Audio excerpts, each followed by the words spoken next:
That is Kill the Robot. That's their song Summer Days. Links are down in our description. Today, in the hot seat, we have another clip of my conversation with Stephen Gibb. Make sure you put your comments down below, subscribe, and give us a thumbs up. I gotta tell you something about your voice, because there's a video that I went on YouTube, and when you play with your father, and if people are watching, they don't know who your father is, Barry Gibb Bee Gees, and you play guitar for your dad's band as well, and it's so wild because here you're playing that music,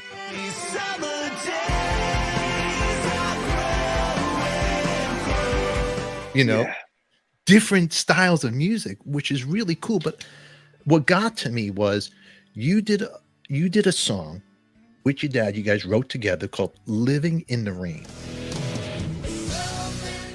Oh yeah, that's fucking old, man. It's old, but it's a great song. And right out the gate, you know what your vocal style reminded me of on that song? I think it's more the soulness out of it, which is one of my favorite singers, and he's not considered a real singer, I guess, Dennis Wilson.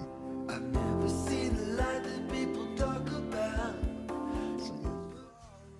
Oh no, Dennis Wilson was great though. Come on. So much soul he had. Yeah. Totally. So much soul. Totally.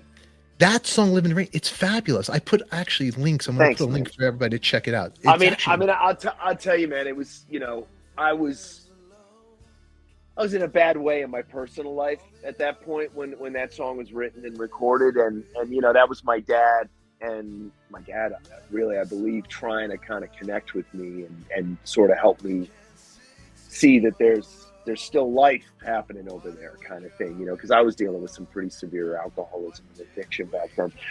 So that song, came out of that and ultimately was part of the beginning of a much better journey for me, Wow. So that was the bond with you and your dad reconnecting from the dark side, you coming out of the dark side, you'd say. I would say so, yeah. I think that was... So you got some interesting stuff. I don't know about your whole story, man. I'm just like, and whatever you don't want to talk, we don't talk. You could cut me, but I don't know your whole. It's a great figures. I picked the darkest song of your life that I love. See, what's wrong with me? I can't. This is no. Listen, man. There's nothing bad or nothing good about any of it. It's like, as long as I'm here right now talking to you and I'm still breathing independently. And when I was younger,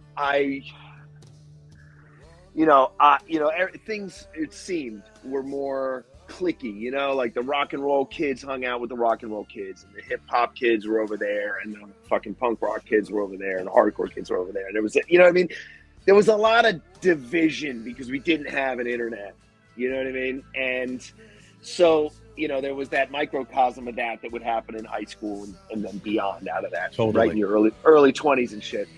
And, like, if you stick around long enough, and I don't care if it's, what world you exist in, like, we live in a time now where doctors are getting hooked on fentanyl and dying. So, you know what I mean? Like, all the rules are different, right? But what I guess the point I'm trying to make is that, I used to live with the guilt of knowing that I came from a unique family, and when I was a kid, my dad wasn't, when I was a small child, my dad wasn't rich, right? Like, we had a station wagon and a regular house, and like we had a house, we had a car, we were okay, but we weren't who, he hadn't become who he was going to become. And then once that changed everything, you kind of grow up feeling like privileged, even though you just have a different prison, And then, you go through life, you have struggles, and you start to realize that it doesn't matter where you fucking come from, man. Everybody gets dished out the same amount of good days and bad days. The details is kind of where things, can get interesting, but the feelings, the pain, the suffering, the struggles, we all get it, man. I really believe that. The older I get, the less different I think any of us are, and the hang-ups that we all get hung up on, I think, are exhausting. And the song is called Gotta Get a Message to You. There's no time for the phone. I just gotta get a message to you. When you were going through your dark path and dark side, like your mom, your father, especially, you know, because your life story's out in the open, you know, your dad's youngest brother, Andy. Yeah, and your dad's seen it all over probably again, like, oh, you know, with my son. That must have been tough. Well, addiction takes many shapes, and it can be a family curse. Everybody has a version of one, you know?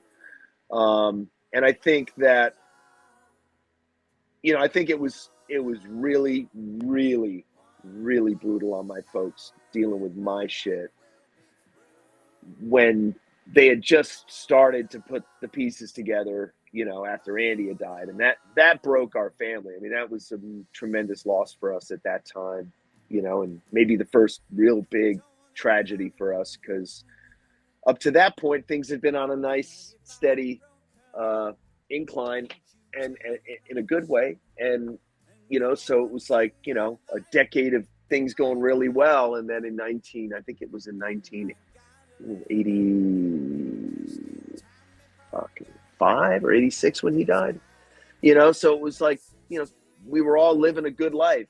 And when you lose a young family member like that, you know, and this is back then, most people didn't even know cocaine was addictive. I know. You know what I mean? Like, it was like, boy, I just thought it was something people did at parties, you know, because, you know, and it's like, now look at what we know, you know, so. And I mean, I think I used to tell myself, like, I would never do that drug. Would never do that drug. Until one night I was way too drunk to be able to drive and way too drunk to be able to walk. And I did some because somebody told me I would at least be able to get up and go.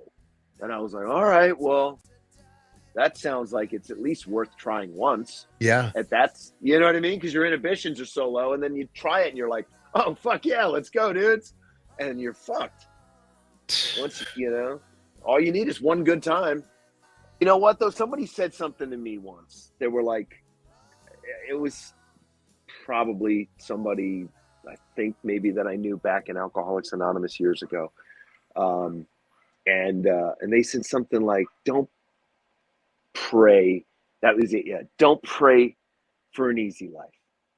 Pray for the strength to endure a difficult one. And I was like, huh. That kind of changes things a little bit, you know, like, why not start by not lying to myself and telling myself that I have an easy ride or an easy job, or, you know, it's like the other day I showed up, you know, we're doing everything on a DIY fucking shoestring budget in my band, you know, so I'm hanging the fucking green screen and we're up on top of a giant box truck, and, you know, somebody shows up and says, oh man, well, fuck, it's 100 degrees or whatever. And I'm like, hey dude, I know I didn't sign up for the fucking easy job. Yeah. That I'm well aware of what I fucking gave myself to. It's this fucking crazy shit called fucking music. So just fucking get to work. Let's go.